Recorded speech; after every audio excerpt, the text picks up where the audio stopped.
안녕하십니까. 삼성선물 리서치팀에서 원자재를 맡고 있는 김광래입니다. 이번 유가 이슈 분석에서는 3대 기관 전망을 분석해보는 시간을 갖도록 하겠습니다. 순서는 EIA와 OPEC 그리고 IEA 순으로 진행을 해보도록 하겠습니다. 일단 3대 기관 전망을 살펴보기에 앞서서 몇 가지 짚고 넘어가야 할 것들이 있습니다.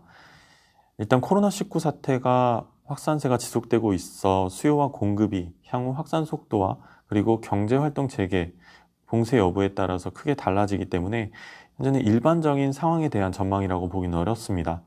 그만큼 향후 전망도 시시각각 변화될 것이고 그리고 3대 주요 기관들의 전망치 변화에 초점을 맞출 필요가 있습니다.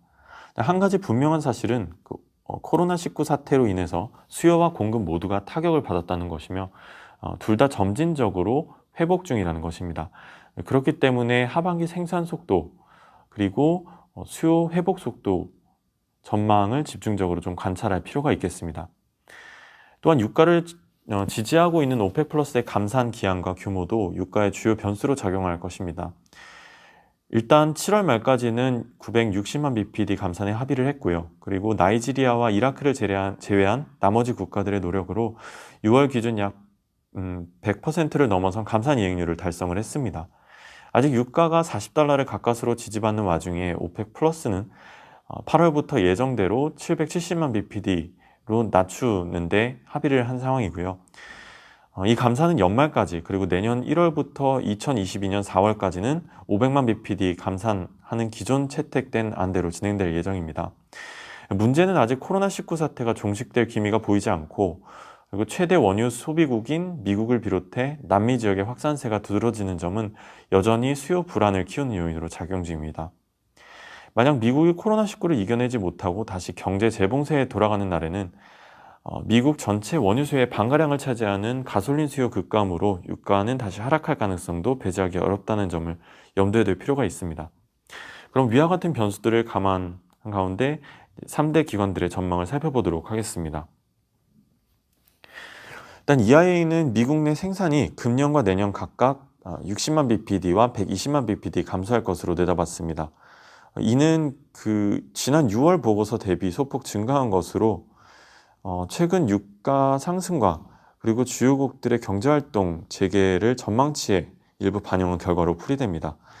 다만 아직 2019년 평균 생산인 1223만 bpd에는 못 미치는 수준이고요. 그리고 미국 내 재확산 우려와 그리고 코로나19 이전 수준의 유가인 60불보다 낮은 40불에 머무르고 있기 때문에 역대 최저를 경신 중인 원유 리그스와 그리고 생산 반등을 제한했던 것으로 풀이됩니다. 한편 이번 EIA 생산 전망 자료는 지난 6일 날 있었던 연방법원의 다코타 액세스 파이프라인 약 580만 bpd가량의 캐파를 가지고 있는 파이프라인 가동 중단 명령이 발표되기 이전에 집계된 것이기 때문에 향후 생산 전망치의 추가 하향 가능성도 존재합니다. 일단 수요 측면에서는 미국 내 원유 수요가 금년에는 2019년보다 210만 bpd, 적은 1834만 bpd가 될 것으로 예상을 했습니다. 일단 전체 원유 수요의 약 10%가량을 차지하는 항공유 수요는 작년 대비 좀 낮아질 전망이고요. 약 31% 정도. 그리고 50%가량의 수요를 차지하는 가솔린 수요는 약 10% 정도 감소할 것으로 내다봤습니다. 일단 작년 대비 낮은 수요는 코로나19 확산에 따른 경제활동 봉쇄 조치와 그리고 외부활동 제한으로 드라이빙 시즌에 접어들었음에도 불구하고 작년만큼의 수요를 유지하기는 어렵다고 판단을 했습니다.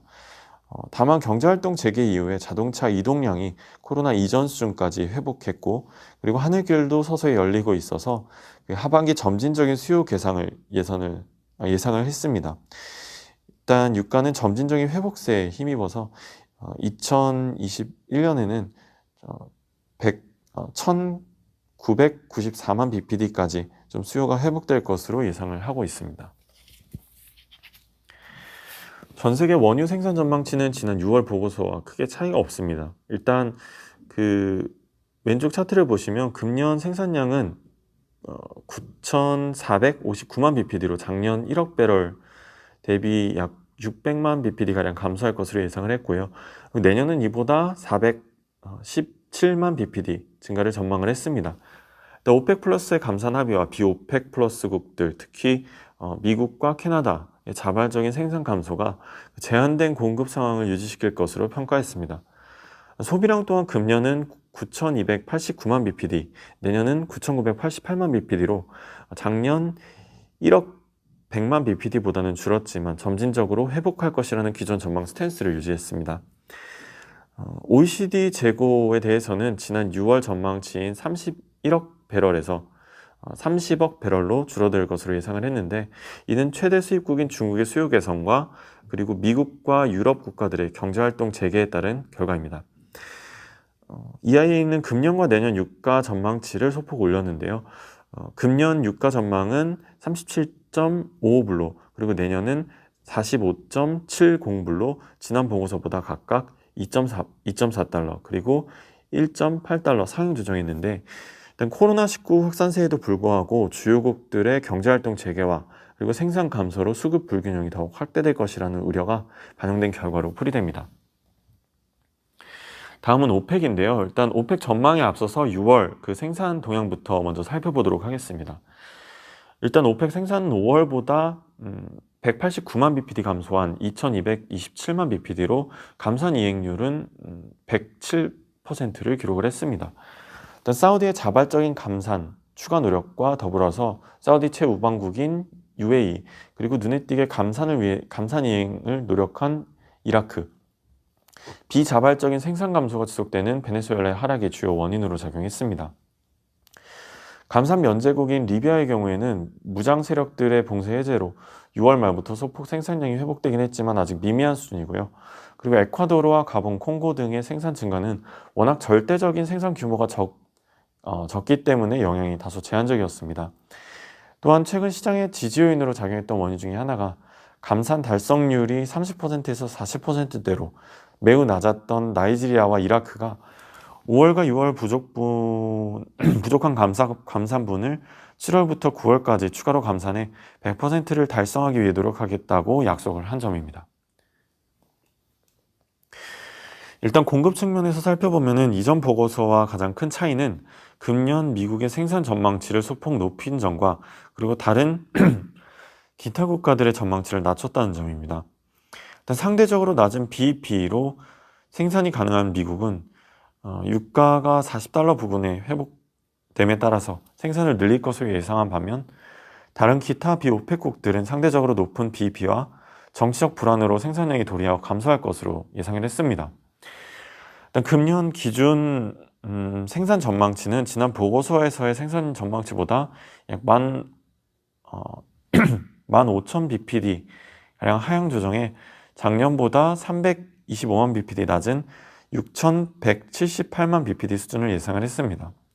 일단 미국과 러시아, 캐나다를 중심으로 금년 생산량의 감소를 예상을 했지만, 차트 6을 보시면 일단 금년 기점으로 가격 상승에 따른 리그스 증가와 코로나19발 충격 완화로 수요 개선 기대가 더해져 생산량이 미국, 브라질, 노르웨이 등을 중점으로 증가할 것으로 예상을 했습니다. 일단 오펙은 금년 수요에 대해 작년보다 890만 bpd가량 감소한 9,070만 bpd를 예상을 했고요.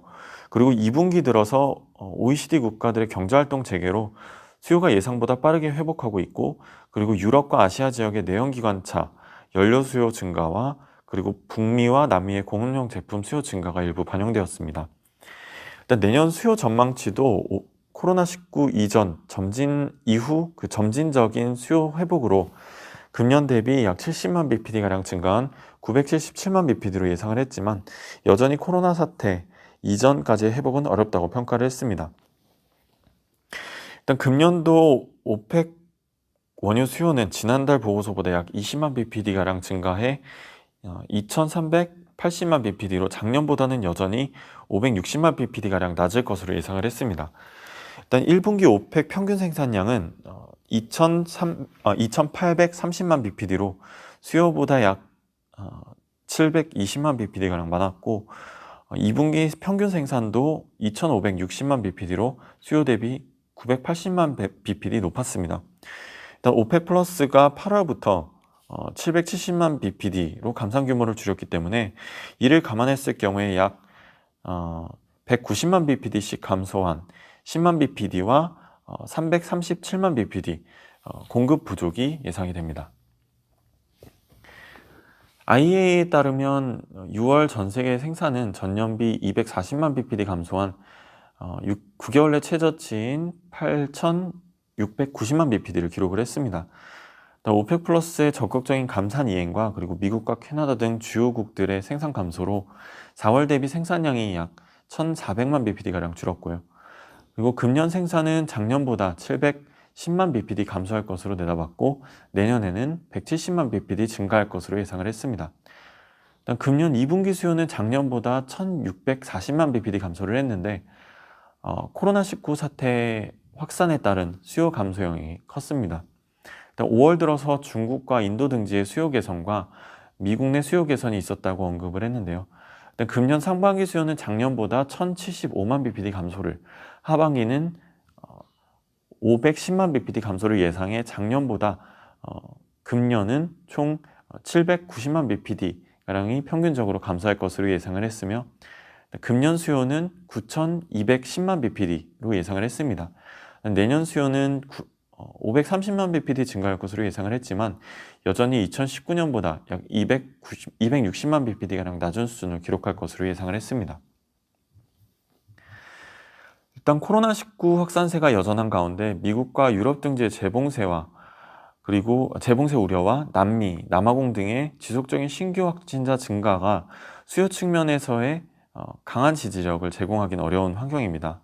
다만 3사가 모두 공통적으로 예상하는 바는 금년 하반기 수요 회복 속도가 공급 회복 속도보다 빨라질 것이며 이에 따른 공급 부족 현상이 점진적으로 확산될 수 있다는 점을 지적한 것입니다. 또한 내년 원유 생산 증가는 오펙 플러스의 감산 규모 축소와 그리고 주요국들의 수요 개선 기대에 따른 리그스 증가가 생산 증가의 주요 원인으로 작용할 것이라고 예상했고요. 그리고 유가는 점진적인 상승세를 이어갈 것으로 전망을 했습니다. 일단 3대 기관들조차도 코로나19에 대한 변수에 대해서는 여러 가능성을 열어두고 있는 가운데 향후 유가 트렌드에 있어서 가장 눈여겨보아야 할 이슈는 아무래도 코로나19를 겪고 있는 그 주요국들의 수요 회복 속도와 그리고 공급국들의 회복 속도가 될 것입니다. 이상으로 3대 기관 전망 분석을 마치도록 하겠습니다. 지금까지 삼성선물 리서치팀에서 김광래였습니다. 감사합니다.